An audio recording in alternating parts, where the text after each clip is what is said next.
الكلام كله دلوقتي او البدايل مين؟ البدايل 3 بالترتيب كده.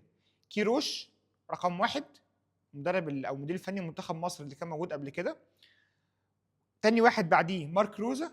تالت واحد جوميز اللي كان بيدرب الزمالك وحاليا في الدوري السعودي. كيروش ايه مشكلته؟ كيروش مش عايز يجي يدرب في مصر تاني، ده بقى اللي كنت بتكلم معاك فيه.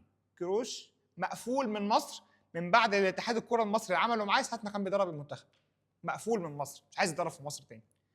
النادي الاهلي بيحاول يقنعه، محمد شوقي وهو من اقرب الناس اللي موجوده ليه في مصر هنا بيحاول يتكلم معاه.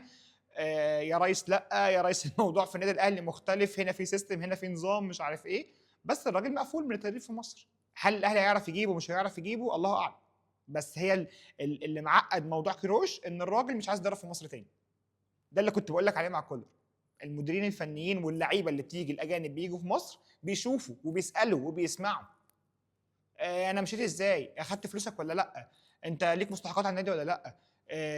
في تكريم ليك بعد ما مشيت ولا لا؟ اتحلفت بالازايز واتشتمت واتبهدلت ورفعت قضيه عشان تعرف تاخد فلوسك ولا لا؟ كل الحاجات دي بتاثر.